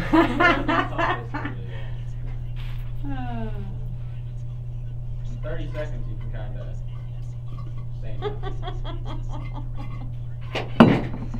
Is your door open? Yeah. Chair. Thank you, ma'am. Anyone need a water? No, because I don't want to go pee on the acid. Oh. And I don't want to go in there with all the flies, so I can't. Okay. Where's their flies? They got drain flies. Well, they might not Or have like drain fruit flies. Yeah, they're coming from the drain. Yeah, over there. In No. Dan's bathroom? Yeah, in Dan's bathroom. In Mr. Hickens' bathroom. His son looks just like that guy. I walked in the other day and I'm like, I already know who you are. Right? Look at this doofus. Not on you, Smoltz. I got no hatred for you. Oh, Smoltz is great. Yeah. I don't. He doesn't bother me, Joe Buck. He's such a Yankee homer. He just comes across as Really? Yeah. I've never gotten that. He's talk about a guy who thinks he's smarter than everybody. You know that he used to, I don't know if he still does, but he said he used to be like so nervous during games that he started to bring a beer. He'll have one beer during every broadcast. Who is this? Joe Buck. Just to be like. I wonder if that's because he's gotten so much criticism on social media. I don't. No, he said it started. Whew, like 10 these years fans are ago. mad. Oh, okay. Pressure from being his son's father's son. Yeah. No, I guess I get And that he for said he sure. does it to remind himself, like, you're just at a baseball game. Yeah. So who cares if you screw I up? wonder if lots of people will start adopting that. I doubt Francie has. Oh, I love the All-Star game, though. I love seeing guys who are usually enemies have fun with each other. Yeah, it's There fun. was that one year that like A-Rod, Nomar, and Jeter were all playing together, Yeah. and they moved A-Rod to third. Remember that? Yeah. And then like the next year he signed like a $200 million contract to play third base. I'm like, Nomar. That was after, Wow. what was it, the MLBPA rejected the move for A-Rod to go to Boston? But then they approved for him to go to New York. No, he got traded to New York. But they originally... There might be something like that. Well, yeah, the Red Sox tried to get him. Oh, I know. And It was they had him so in the bag, close. Like, but people thought that he was going to the Red I Sox. think it was the player. It was MLB. It was either MLB or the Players Association that nixed the deal because of something with taxes or something. And then it was like a month later that the Yankees swooped in and got it done. It's like, remember when Chris Paul was supposed to get traded to the Lakers? And now look at all these super Like, teams. Yeah. It's like, what the hell? And that was like a fair trade. Right. There's been other ones since then that were terrible. Have you guys come across this guy, Brother Nature, on Twitter? Brother Nature? Brother Nature. No. He's a Twitter account? Yes, and What is he's he? fantastic. I think, is he based, I think he's based out of Mexico. And all he does is, you gotta look at his, he talks to the deer. He goes up and the deer love him. They feed out of his hands and he named them. Who is this guy? Brother Nature, dude. He's hilarious. It sounds like a wrestler. Yeah. I'm watching one. Dude, it's He hilarious. got like 1.3 million Yes! views. You gotta watch him. They're Oh, is that the hilarious. dude where he puts the chain on the deer and then Yes! the deer Really runs good away? Yeah. Spanish guy. The fuck? He He goes, goes so dumb. Canelo, what are you going with my chain? He's hilarious. Looks like he works at a zoo. Dude, if you want to have a good time though, like watch it. Those are some good tweets. I enjoy that very much. Alright, here we go. Brother Nature. I know, isn't it great? That's a great name. Yeah.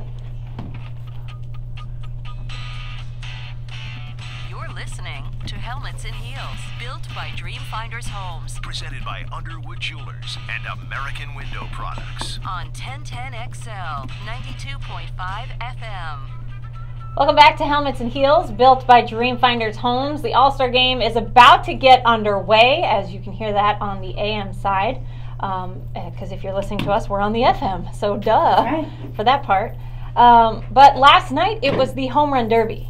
And normally, it depends on who's in it, if it's going to catch my eye and catch my interest or not. And there wasn't a whole lot of names. There was only one American leaguer in it. And so there wasn't really a whole lot that I'm like, well, whatever. But we had it on, and boy, was it exciting.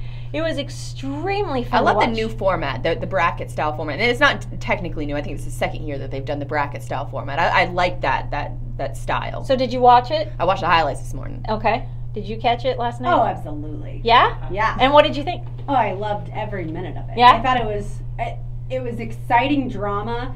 You actually got to watch guys kind of completely out of breath. You know, they get to take their time and then regroup and then get back and try to find that groove again. I loved Bryce Harper's extravagance, and I thought he did a great job playing to the crowd. I loved the fact that Schwarber made it look so easy. Kyle Schwarber made it look so easy for the Cubs.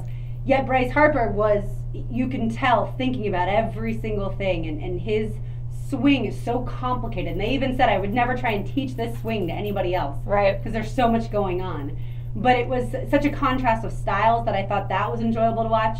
And then I was never the biggest fan of the back by Chris Berman, so it was nice not to hear that. It was nice not having anything constantly repeated, whether it was that or last year, remember Jessica Mendoza got criticized for, her, she just kept going. They cut her back a lot. Laughing. Well, last night it was her laughing or cackling. She would say, oh, every time a ball was hit, that was hit out. She would go, oh. Well, she said that every single time, so it gets just so monotonous. But last night, she got to go out in the field and she caught some of the balls that were flying out there, and I thought that was great. Like, I just thought the whole thing was fun, and yet still, it wasn't silly. I thought it was enjoyable. It was very enjoyable, and I loved, like you said, watching Bryce Harper when they would show him in the batting cage, and he knew, because he was watching the video, so when he knew he saw the camera on himself, he'd make funny faces each time. He was a character. Dad looked like he could be the bouncer for or Secret Service agent. Yes. I thought he was a player at first. I thought he was an active player. So a lot has now come across about being cheating. Sure. Everything today. And a lot of it was based on, the Derby rule is that the ball has to actually land before you can throw another pitch. Is anyone policing that? Because it sure didn't look like it to me. Well, so there actually is an umpire. Did you know that? Because I did not know that. I don't remember seeing an umpire. Exactly. There's a guy that, he was the umpire, but basically it looked like his only job was to say when they're back from commercial breaks. He was definitely not waiting for balls to land. That job wasn't as important because luckily they did that side-by-side split screen, which I love. And so you never actually go fully to commercial, but you have the players still on camera. Because I found it hilarious. I guess a lot of the Cubs fans were getting on and going, oh, Harper cheated, that's not fair, blah, blah, blah. Well, look, Harper wasn't the only one that I noticed that didn't wait for the ball. Did the same thing. Right, so I'm like, I don't understand why. Come on, Cubs fans. Let it go. It's okay. What I hope doesn't happen is now your player doesn't get too tired and have a bad half of the season, which I'm so grateful no Red Sox was playing. I'm like, please, no. Bryce Harper, he's had such a terrible first half. Exactly. He couldn't get that much worse. And none of them looked like... I felt like last year, Giancarlo Stanton and Aaron Judge were really giving it their all. Last night, maybe Harper a little bit, but typically Harper beat the other guy he was head-to-head in so badly that he got to stop early. So except for the final round. The final round, he had to go to OT. But it never seemed like he was giving it so much energy that he was, going to mess up his swing for the next couple weeks. So I loved it. Well, we'll go Home Run Derby to Wimbledon, another big event, and to many people's surprise, I was surprised that Serena made it all the way to the finals. She fell short, but damn impressive. 10 months ago. Right. She was facing death. 10 months. And there she is competing. Now, granted, I don't think the field this year was as strong as it has been, but still, for her to be able to do that. She was seated 25th, which seems insane. And when she spoke afterwards, it was very great. It was very gracious, and she's understanding that, you know, she was doing this for the moms out there. So I like how you posed the question, Lauren, about, you know, the debate, what's better, a stay-at-home mom or a working mom? For me personally, I could never be a stay-at-home mom. I don't know how they do it. That is the hardest job. And why do you have to pick? Like, I feel like it's a woman's choice if they want to stay home or if they yeah, want to I work. mean, of course you can pick. I just didn't know this was a debate. Well, over what's better for the child. Yeah. That's the debate. I can never do it. I just. So your children are better off with you keeping your sanity. Yeah, I would lose my mind. Right, and that's sometimes a lot of people say that, oh well, if I get to stay at home with my kids, then I'm the biggest influence on my kids, and then that way, yes, eventually they can go to school. Or some people, what is it called, homeschool their kids, and so then they feel like they have more control over the situations that their children are in.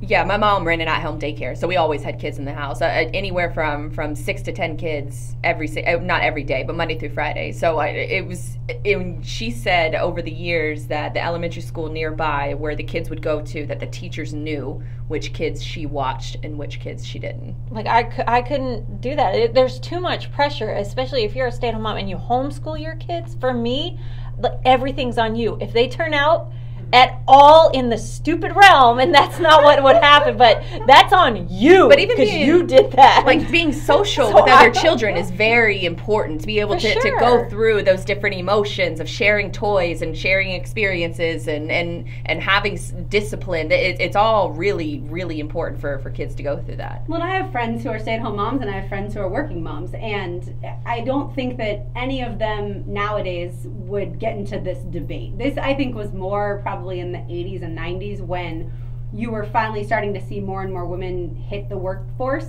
instead of stay at home, because obviously 50s and earlier there was no question any woman pretty much was a stay-at-home mom. And so then when it evolved, I think you had some women who felt guilty as a working mom because they felt like they weren't necessarily doing the best for their kids because they aren't there all the time. Then you've got the stay-at-home moms, like Donna's talking about as far as the sanity is concerned. Like, if I lose my mind every day, then that's certainly not what's better for my kids. And I think, yes, the women hopefully get to make the decision as to what's best for them and what's best for their kids. But I wondered if you ever had interactions with moms who kind of were snooty about the, oh, well, yeah, I don't work, I'm a stay-at-home mom. Who cares? Yeah, and that's what you do what you want. Well, like, honestly, who cares what other moms think? And there's, parents. There's groups everywhere. Sure there are. And I know and I'm not on Facebook. I don't deal with Facebook, but I know that there's, the housewives of Nocatee. They actually have that, and I will never refuse. I just refuse to be a part of that. It's too much of a clique. It's too cliche. Mm-hmm. I'm not doing that. I don't care. If I desperately need help during the day, I will seek it elsewhere. But I appreciate those who want to do this. It's just that is not me. That is not part of me. The more the debate you could make is about, I think, where it's not a debate on my side, but what do you think is harder? Do you think it's harder to be a working mom, or do you think it's harder to be a stay-at-home mom? To me, it's no debate. The stay-at-home mom is by far the hardest. Yeah, which is why I can never do it. Well, a lot of the working moms, especially the mothers of the kids that my mom watched, it was hard for them to not be there for the first things, like the first steps and the first words, and and then it's someone else gets to experience those things and you don't, and so there is still, I think, some guilt with some mothers that they don't get to see those things because they are working. But that's if you miss all of those, that is a huge coincidence. The only way that you could miss all of those is something as if you're military. If you're out, TJ was out for quite a while after JT was born. So he didn't get to see some of the things. But in this day and age, now you can record everything. Right, that's true too. So it's okay, And I think, I grew up basically, I think from the time, if I have it correctly, maybe 6 months old and beyond, I was always either in daycare or in school. Yeah. And I loved it. Like, I loved hanging out with the other kids and being able to do all the fun activities. Because, too, I think as a stay-at-home mom, especially if you have kids of multiple ages, it's hard to concentrate on each one of them and crafts for each one of them that's going to be entertaining.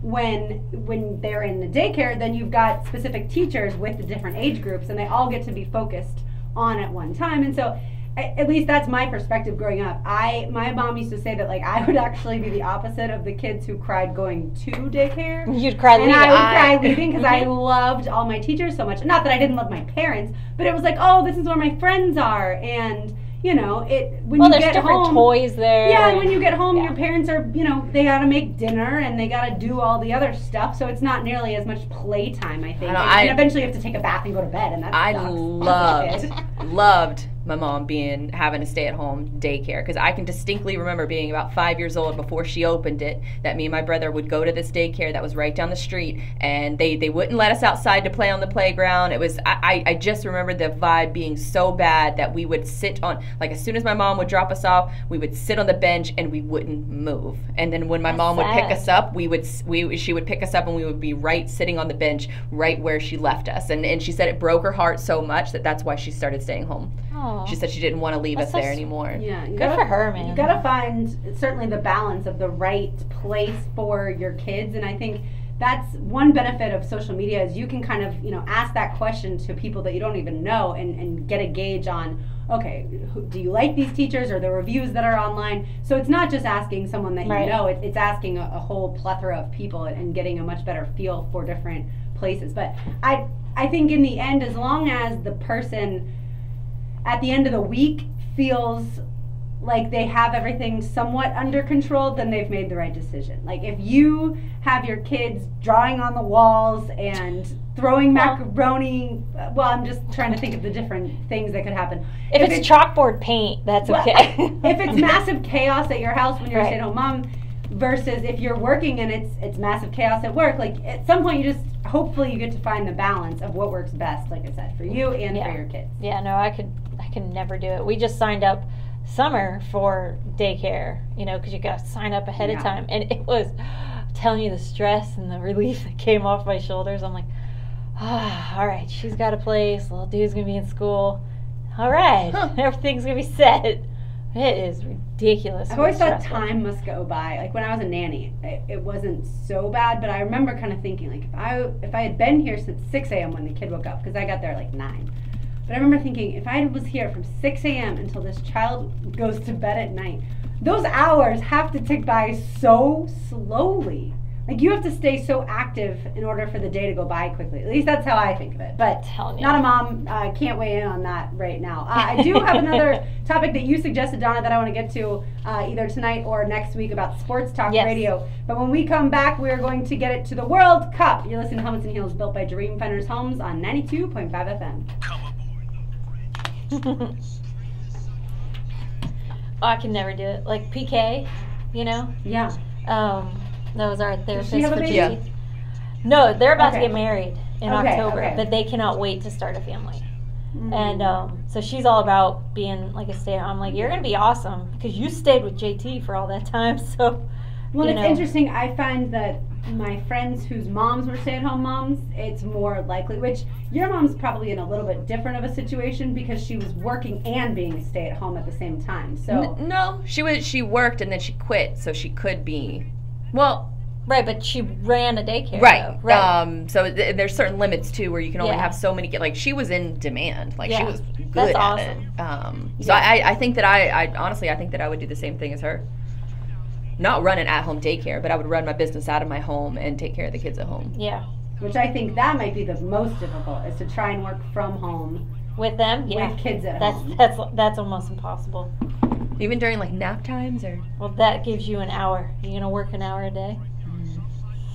I mean, when they're young and babies, then they're sleeping a lot. That's fine. Yeah, but like once they start walking, 8 months, 10 months, or whatever, depending on how precocious they are. Yeah, that's where you get the little here's your little fun spot. Is it, and Sarah Mickey Sarah Mouse. Walsh, she has a blow-up pool that she would put the kids in the middle of the living room. Yeah. And she would put them both in there. All their toys stayed in there, and that's how she contained them. You fill it. You give them a ball pit. Yep. There's a lot of stuff, but it always depends on the child. How, does that child need to be occupied 24/7, or are they Right. good and they can just go play by themselves? So all depends on what you get. Come on, Sale. Or if you get triplets, like one of our clients has triplets. Oh no, thank you. So that was the one thing we were worried about. I was like, just let this be one. Yeah. Excited.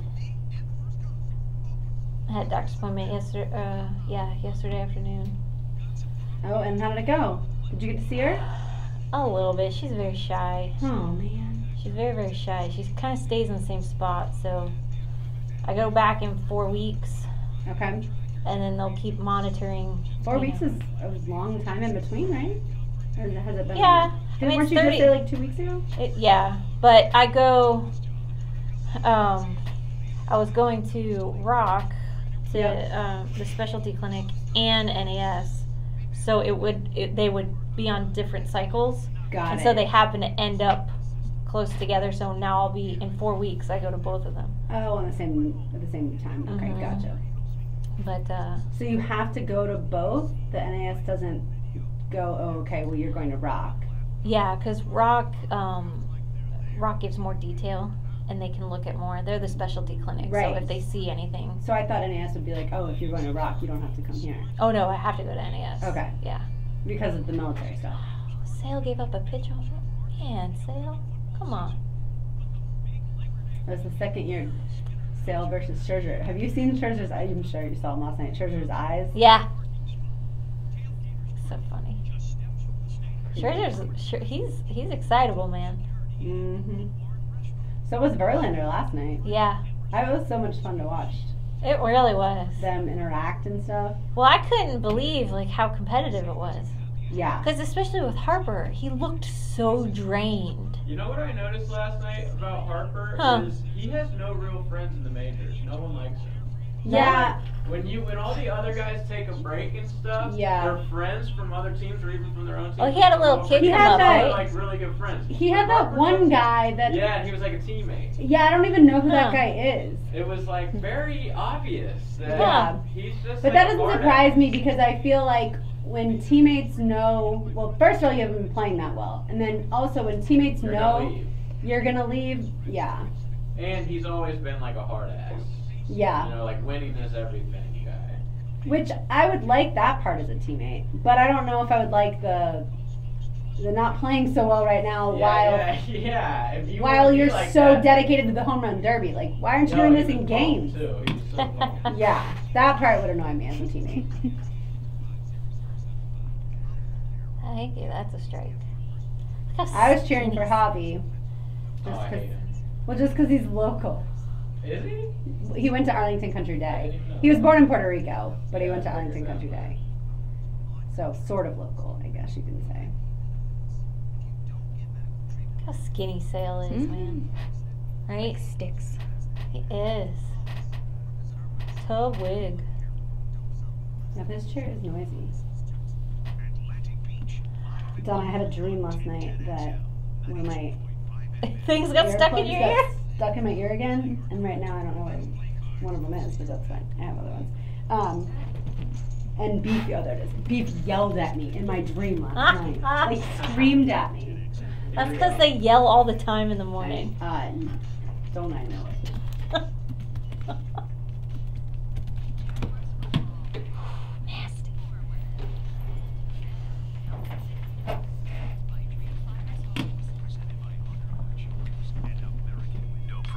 On 1010XL, 92.5 FM. We talked a little World Cup earlier. First of all, I want to know, were you guys locked in Sunday morning at 11 o'clock? I did not watch When France and one Croatia kicked off. minute. I saw Okay. a really funny tweet that there was a guy on Twitter and he says, I missed the World Cup again. There's always next year. I know, I loved it. I was like, yes, that was me. So you said you were going to watch it, but no, you Nah, I did not watch it. didn't. JJ, No. what about you? I've watched basically every game. All right, I'm you're on my an side. actual Okay. Soccer fan though. So. Yeah, and that I played growing up, so I've always been interested in it. And the first World Cup I remember being completely locked into was the '98 World Cup where France won it all, and I remember watching them and enjoying them. So this one I was definitely going to watch. But anyway, the only cultured people here. Exactly. There you go. Worldwide culture. So, I take no offense to that. Yes, it's fine. That is not something I'm going to fight you over. Nope. So my theory, I decided on Sunday. So after we watched the World Cup, we went to the beach, and Brian got this awesome treat this past weekend where a friend that he had not seen in 6 years because he lives in Panama randomly happened to be in Jacksonville, called him up on Saturday, literally showed up at our house minutes later, and so they got to spend the whole rest of the weekend together. It was fantastic. So then we go to the beach after the World Cup, and they both are much better at soccer actually than I can kick the ball, but I'm not great at juggling. Both of them fantastic. So bring the soccer ball out, they're juggling, having a great time. And I notice, because I'm sitting in a chair, and I look around and I notice people walking down the beach have stopped and they are watching them. And then almost everyone in the seats around me are now focused on watching them. And that's when it clicked in my head. And JJ, since you're a soccer fan, I want you to weigh in first. That is, to me, exactly why the United States is not good at soccer. Because people in this country are taken aback by two people, absolutely mesmerized by two people doing what in every other country that is remotely interested in soccer, people do on a daily basis. It'd be like if we saw a kid dribbling a basketball on a blacktop and everybody stopped and looked at him dribbling. Correct. Oh my God, that's amazing. Correct. And that's when I realized that is why the US is not good, is because people are not interested enough to learn how to do simple things with a soccer ball. It's also a funneling system in Europe. They start the kids out super, super young, and But it's almost kids start out young here. I mean, no. I played at It's 4. different. It's almost like a boarding school mentality where the parents and they take their kids, they send them off to these boarding schools, and they train at soccer. And if they meet a certain talent expectations by a certain age, then they can stay enrolled in the school. And if they don't, then they send the kids back to their parents. It's a funneling system. IMG Academy, sort of. I don't know if you know what that is. Yeah, it's a sports agency, right? Correct, but it's also It's a school.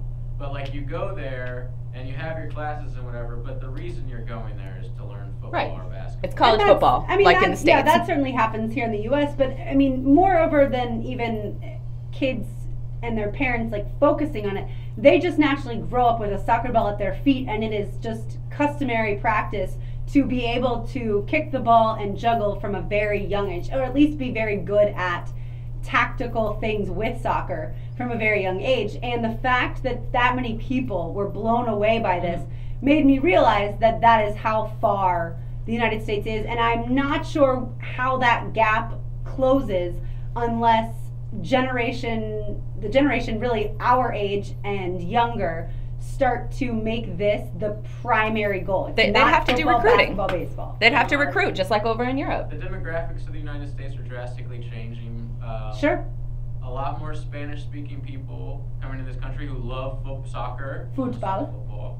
And that's going to change it. If you look at like the USA men's national team, which a lot of people weren't able to do this year, but they have a ton of kids who, you know, you just look at their last names or whatever and you think, that's not an American name. But like I said, demographics are changing. So people from those countries coming over here, having kids, and they're learning soccer from a young age. So I think that in about maybe 20 years we'll be pretty good. Well, the women's team, the women's team is by far the best on the planet, and that's because this country is a lot more progressive when it comes to women's sports than any other country. It's just we don't have the same structure and the same system set up as European countries do, as far as funneling and finding that raw talent from such an early age. And if you don't make the cut, it's ruthless. They send your behind back home. Well, and the best American player has been playing overseas, and so that has to happen more until the game gets better in the U.S. to where they don't have to go to places like Germany. Well, and I mean, maybe I don't disagree with JJ. Maybe in 20 years, you got to get the parents that are like me, that don't think soccer is boring as all get up. And I don't want to sit through any soccer matches with my 5-year-old because I'm not wasting my Saturday all day. If you think soccer's bad now, when they're 5-year-olds, it's way worse. That's why I'm like, no, I'm not doing it right now. And so and he's good. I will tell you, he's fast and he knows how to kick. And it's not like we don't do it at home. We'll do it in the yard, and we have a goal for him.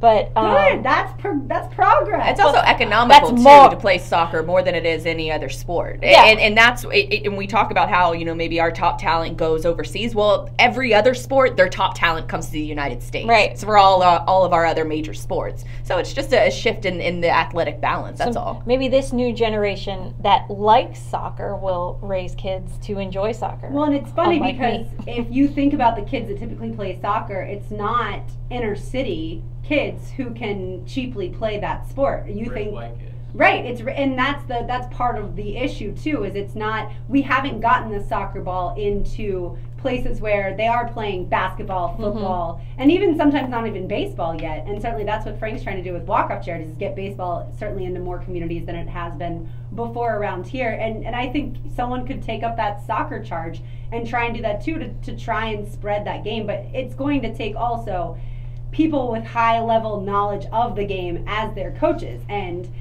you know, a lot of times growing up, the people who were coaching soccer teams for the kids my age had no idea what they were doing because they had never played, they had never been exposed to it.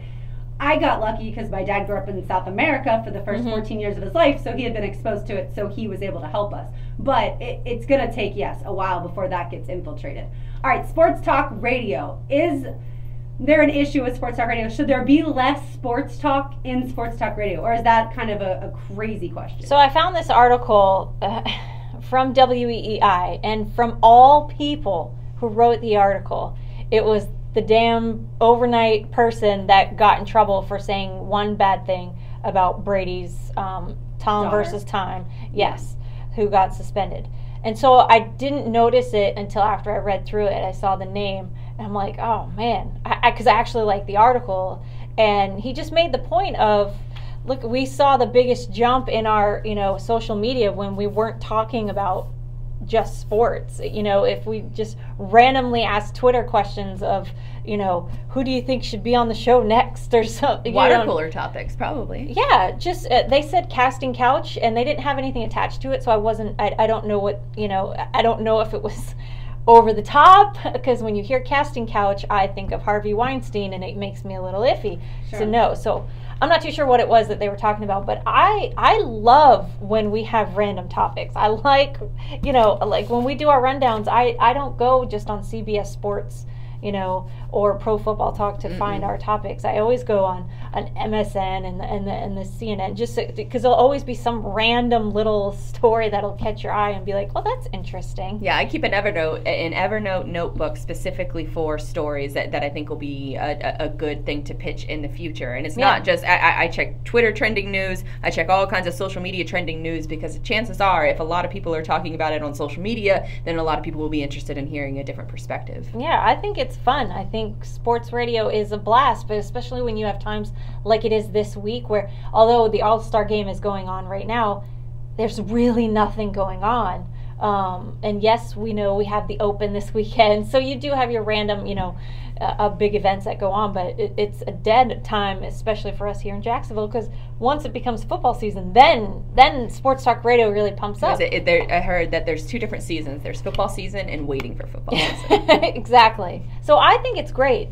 I do. I don't think you need to be sports all the time, but that's my opinion, and I know that's how we kind of base our show. Sure, and I think it's more than just our show. I think listeners connect more with you when they can connect with something outside of your opinion. And because a lot of times, Blythe, you said earlier, you're not going to agree with a lot of my opinions. Well, a lot of listeners aren't going to agree with my opinions. So it doesn't necessarily have to be that you're forming your listening audience based off of just things that you think that, frankly, I have no control over who is going to play well at the quarterback position, right? But when you can connect it to stories about growing up, whether it be here in Jacksonville or stories from college in Gainesville, or at least for my life, stories, especially embarrassing stories that happen, or when I get so angry when people don't use their turn signal that I scream at them, and then I honk sometimes, and you shouldn't do that because that probably freaks them out. But I just really wish people would learn to communicate while driving. And so it's those kinds of things I feel like, you're then connecting them on a different level than just sports. And sports is so much fun to talk about. That's why we have a show. Right. But it's fun to pull people into it and discuss other things like food and music and that's all part of the pregnancy. culture. Yeah, right. Well, let's talk more about pregnancy. By the way, the All-Star game, if you are listening to us, it is on the AM side. And so far, the American League is leading 1-0, bottom of the second. And yes, I have to say, I looked up and I went, oh. even though obviously I root for the American League, but still I was like, oh, it had to be him. Well, and you're always going to have people who either text in or tweet in or call in who say things like, can you get talk? Yeah, why are you not talking about sports? Why are you talking about anything else? And we get it. If you only can listen for 10 minutes and you're dying to hear something about Georgia football and they're not talking about that, they're talking about, an incident, their daughter had a car accident.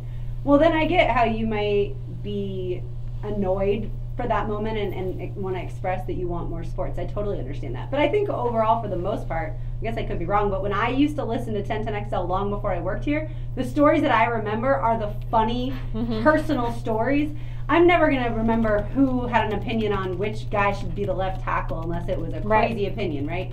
I'm going to remember, the times that you told just silly stories and had me laughing when I didn't even know the person. Right. And I had just been listening. Like Hacker just walked in the time when, Hacker was singing The Lion King. It's just times like that where you enjoy sports radio, and it's not just about sports. It's just fun. Yeah. And I'm certainly not a movies person, but Blythe, you are the resident movie expert, I would say, and you had a story. I'm trying to find it. There it is.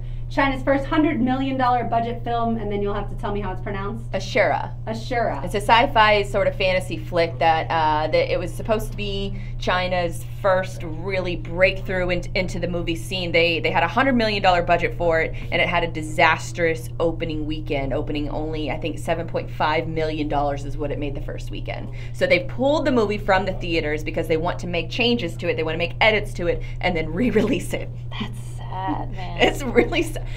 But honestly, sad. Like with that kind of news, like I would want to see it. Like if it's that bad, I'd want to see it. Just for the entertainment aspect of it. And you want to see it kind of the before and the after to contrast and compare. Well, because a lot of franchises, especially like bigger franchises, ones that have been spread out probably, a couple films too much longer. The Hobbit is a great example that could have been one movie, maybe two movies, and it was stretched out into 3 movies. But there have been fans that have gone online and actually edited all 3 movies together, so where it's just one movie and it's like a 2-hour-long movie, and they just cut out the BS. That's pretty good. So I mean I wouldn't put it past like this film company to do something like that. But I mean if you're spending $100 million on a movie, and you only make $7 million, people are gonna be asking some questions, a lot of questions. Yeah, absolutely. So that led you to ask, what is the one thing in your life you would have redone? Project, life, event. What's the one thing you would have redone? So that makes me think that you have something in your life, Blythe, where you look back and you're like, dang it, if only I could get a chance to redo that.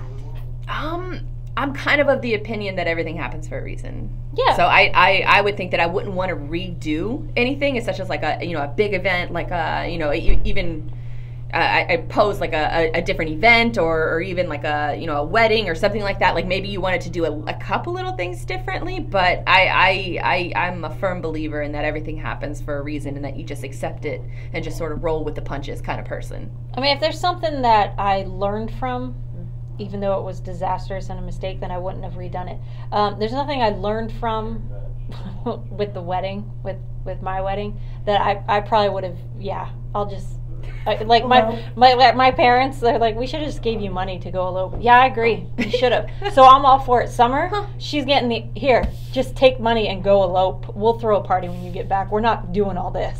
I have a friend who just got married in Yosemite. And they've got pictures. She flew her best friend out there, and they've got pictures of them like at sunset up on this gorgeous mountain. And it's just her now husband, and then her son. And it is incredible. So I certainly understand what you're talking about. You? There's probably 1,000 things that I would go back and change. Not that I think they don't make you a better person, but as far as like absolute mistakes, there's probably been a speeding ticket that I would like to go back and tell myself, yeah, I can vividly slow down remember around the this experience. corner. And I got the speeding ticket. My parents told me that I was no longer allowed to go watch the national championship game between Florida. Well, actually, it was the semifinal. It was the Final Four when Florida was in 2000, and I was no longer allowed to go watch that game with my friends. Luckily, Florida won that game and then went on to play Michigan State. The national championship loss, I was able to watch that game with friends, but I missed out on a fun opportunity to watch a game that Florida actually won. Did. So don't speed and use your turn signals. That's what I got for you. All right, speed ladies. Trap alert. Until next week when we are out of this studio into another. JJ, great job tonight. Thank you so much. But of course, don't go anywhere. Packer After Dark with Andrew Gibson is coming up next on 92.5 FM. Again, the All-Star game is over on 10:10 a.m. That game is 1-0 in the bottom of the second right now. For Blythe Brumley and Donna Murphy, I'm Lauren Brooks. Enjoy the rest of your Tuesday evening. Thank you, ladies. Bye, guys. See you next week, Tuesday, 7 to 9 p.m.